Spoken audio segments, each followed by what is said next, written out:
Hi, Naveen ജോണിന്റെ ഡയറക്ഷനിൽ പോയ വർഷം നമ്മുടെ തിയേറ്ററുകളിലേക്ക് റിലീസ് ചെയ്തിട്ടുണ്ടായിരുന്ന ഒരു മലയാളം ക്രൈം ത്രില്ലർ ചിത്രമായിരുന്നു പാർട്ട്നേഴ്സ് എന്നുള്ളത്.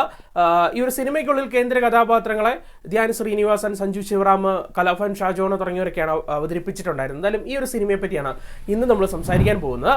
ഈ ഒരു സിനിമയുടെ കഥ എന്നുള്ളത് ഒരു സ്കാം ബേസ് ചെയ്താണ്, അല്ലെങ്കിൽ സിനിമയുടെ തുടക്കത്തിൽ തന്നെ കാണിക്കുന്നത് നമ്മുടെ ചിത്രത്തിലെ ഒരു സുപ്രധാന കഥാപാത്രമാണ് പാർത്ഥസാരഥി എന്നുള്ളത്. അദ്ദേഹം ഒരു ഇൻകം ടാക്സ് ഓഫീസറൊക്കെയാണ്. അദ്ദേഹം ഒരു അന്വേഷണം നടത്തുകയാണ്. ഒരു ബാങ്കിനെ ചുറ്റിപ്പറ്റിയുള്ള, അല്ലെങ്കിൽ ഒരു പ്രൈവറ്റ് ബാങ്കിനെ ചുറ്റിപ്പറ്റിയുള്ള ചില സ്കാമുകളും കാര്യങ്ങളൊക്കെയാണ് അദ്ദേഹത്തിൻ്റെ ആ ഒരു അന്വേഷണ ഉദ്ദേശത്തിലുള്ളത്.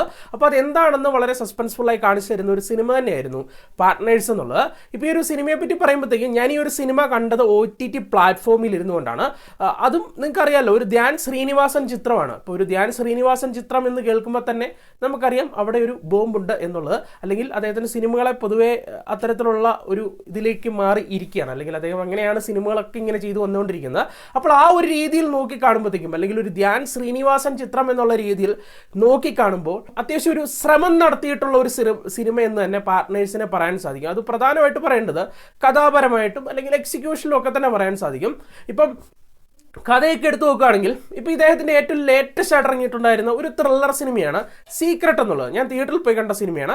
യാതൊരു വിധത്തിലും പ്രേക്ഷകരെ പരിഹരിക്കാതെയുള്ള ഒരു കഥയൊക്കെ എന്തൊക്കെയോ കാണിച്ചു കൂട്ടി എഴുതി വെച്ചിരിക്കുന്ന ഒരു സിനിമ തന്നെയായിരുന്നു സീക്രട്ട് എന്നുള്ളത്. അപ്പോൾ അതൊക്കെ വെച്ച് നോക്കുമ്പോഴത്തേക്കും, അല്ലെങ്കിൽ ഇത് മാത്രമല്ല, സീക്രട്ട് മാത്രമല്ല, അദ്ദേഹത്തിൻ്റെ ഈ സമീപകാലത്ത് കുറേ ത്രില്ലർ സിനിമകളൊക്കെ ഇറങ്ങിയിട്ടുണ്ടായിരുന്നു. നിങ്ങൾക്ക് എടുത്ത് പരിശോധിച്ചാൽ മനസ്സിലാവും. അപ്പോൾ ആ ഒരു രീതിയിൽ നോക്കി കാണുമ്പോഴത്തേക്കും അത്യാവശ്യം ഒരു സാറ്റിസ്ഫാക്ഷൻ നൽകുന്ന, അല്ലെങ്കിൽ ഒരു ശ്രമമൊക്കെ നടത്തിയിരിക്കുന്ന ഒരു കഥാഗതി ഈ ഒരു ചിത്രത്തിലുണ്ടായിരുന്നു. ഇപ്പോൾ ഈ ഒരു സിനിമയ്ക്കുള്ളിൽ ഞാൻ ആദ്യം സൂചിപ്പിച്ച പോലെ തന്നെ ഒരു ക്രൈം നടന്നിരിക്കുകയാണ്. അപ്പോൾ അതെന്താണെന്ന് അറിയാൻ വേണ്ടി ഒരു അന്വേഷണം പൊയ്ക്കൊണ്ടിരിക്കുകയാണ്. അപ്പോൾ ഈ അന്വേഷണ വഴിയിൽ ചില ടേൺസ്, ചെറിയ ട്വിസ്റ്റ്, അങ്ങനെയുള്ള കാര്യങ്ങളൊക്കെ എത്തുന്നു സർപ്രൈസ് ആയിട്ട്.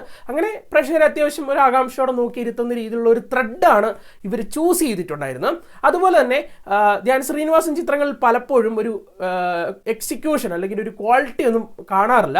അതും എല്ലാ സിനിമകളും ഞാൻ പറയുന്നില്ല, ഇത്തരത്തിലുള്ള ലോ ബഡ്ജറ്റ് സിനിമകളിലൊന്നും തന്നെ കാണാറില്ല.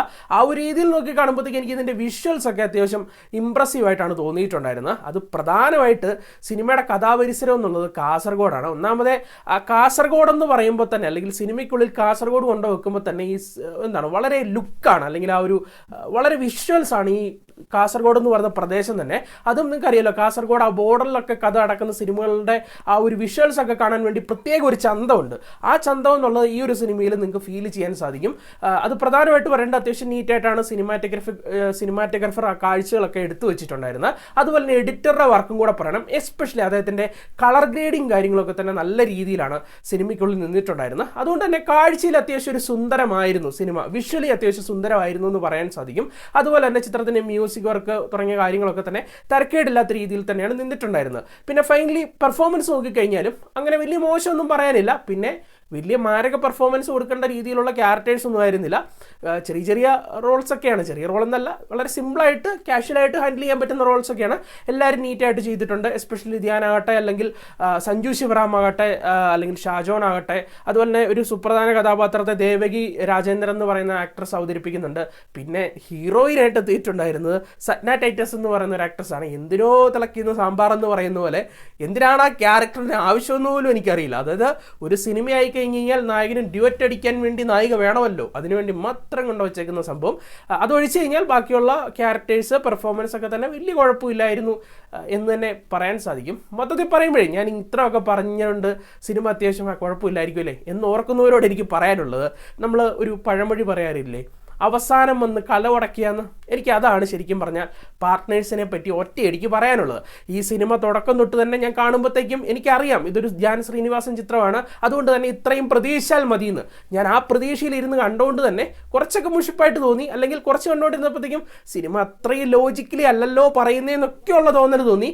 എന്തായാലും അതൊക്കെ അണ്ടർസ്റ്റാൻഡ് ചെയ്ത് മുന്നോട്ട് കണ്ടുകൊണ്ടിരുന്നപ്പോഴത്തേക്കും കുറച്ച് ഇമ്പ്രസീവായിട്ട് തോന്നി. എസ്പെഷ്യലി ആ സെക്കൻഡ് ഹാഫ് ഒക്കെ കടന്നു കഴിഞ്ഞപ്പോഴത്തേക്കും കുറച്ച് ആകാംക്ഷയൊക്കെ തരുന്നുണ്ടായിരുന്നു. അങ്ങനെ ക്ലൈമാക്സ് അടുക്കുന്നോടം വരെ ഓക്കെ ആയിരുന്നു. അങ്ങനെ ക്ലൈമാക്സിൽ കൊണ്ടുവന്ന ഒരു ട്വിസ്റ്റും വെക്കുന്നുണ്ട്. ട്വിസ്റ്റും കൊള്ളാമായിരുന്നു. പ്രശ്നം അത് കഴിഞ്ഞിട്ടാണ്. ട്വിസ്റ്റ് കഴിഞ്ഞിട്ട് പ്രേക്ഷകനാണോ ഭ്രാന്ത്, അതോ ഈ സിനിമ റൈറ്റർക്കാണോ അല്ലെങ്കിൽ ഡയറക്ടർക്കാണോ ഭ്രാന്തെന്ന് നമ്മൾ ചോദിച്ചു പോകുന്ന രീതിയിലുള്ള ഒരു ചെറിയ സംഭവവികാസങ്ങളൊക്കെയാണ് ആ ട്വിസ്റ്റിന് അപ്പുറത്തേക്ക് കൊണ്ടുവെക്കുന്നത്. അതായത് കുറച്ച് റിവീലിങ്ങും കാര്യങ്ങളൊക്കെ നടത്തുന്നുണ്ട്. ആ ടൈമിൽ കാണിക്കുന്ന കാഴ്ചകൾ യുക്തിക്ക് നിരക്കാത്തതെന്ന് തന്നെ ഞാൻ പറയും. ഒരു പക്ഷേ എനിക്ക് അറിവില്ല, എൻ്റെ അറിവില്ലായ്മ കൊണ്ടായിരിക്കാം, എനിക്ക് അറിയില്ല, അത് ഞാൻ ഓപ്പണായിട്ട് പറയുന്നു. ചിലപ്പോൾ എനിക്ക് അറിയത്തില്ലായിരിക്കും കേട്ടോ, അതിനെപ്പറ്റിയുള്ള ഒരു പോസിബിലിറ്റിയും കാര്യങ്ങളൊന്നും എനിക്കറിയില്ല. എങ്കിലും ഒരു മര്യാദ അത് അങ്ങനെയൊക്കെ കാണിച്ചു. എന്നാലും ഒരു കുറച്ചുകൂടി കൺവീൻസിങ് ആവുന്ന രീതിയിൽ പ്രേക്ഷകരെയൊക്കെ പരിഗണിച്ച് അവരെ ഒന്ന് ഡൈജസ്റ്റ് ആക്കുന്ന രീതിയിലൊക്കെ കാണിച്ചു കഴിഞ്ഞാലല്ലേ അതൊക്കെ എൻജോയ് ചെയ്യാൻ സാധിക്കുക. അത്രയും ഒരു കെയർലെസ് ആയിട്ടുള്ള ഒരു എക്സിക്യൂഷൻ, ആ മേഖലയെ പറ്റിയാണ് ഞാൻ പറയുന്നത്, ആ ഒരു കാര്യത്തെ പറ്റിയാണ്. ഞാൻ കൂടുതലായിട്ട് സ്പോയിലർ ആക്കുന്നില്ല, കണ്ടു കഴിഞ്ഞാലും നിങ്ങൾക്ക് അത് തോന്നുമെന്ന് എനിക്ക് തോന്നുന്നു. അത്രയും വീക്കായിട്ടുള്ള എക്സിക്യൂഷൻ ഞാൻ പറയും. ആ ഒറ്റ കാരണം കൊണ്ട് സിനിമ അതുവരെ അത്യാവശ്യം ആ കുഴപ്പമില്ല എന്നുള്ള ഒരു ഫീലിൽ എത്തിയെങ്കിലും അവിടുന്ന് പെട്ടെന്ന് ആ മൈൻഡ്, അല്ലെങ്കിൽ എൻ്റെ പ്രേക്ഷകനിലെ മൈൻഡ് അങ്ങോട്ട് താഴോട്ട് പോയി എന്നുള്ളതാണ് അവസ്ഥ എന്നുള്ളത്. എന്തായാലും ഒന്ന് ട്രൈ ചെയ്ത് നോക്കുക, അത്രേ ഉള്ളൂ പറയാൻ.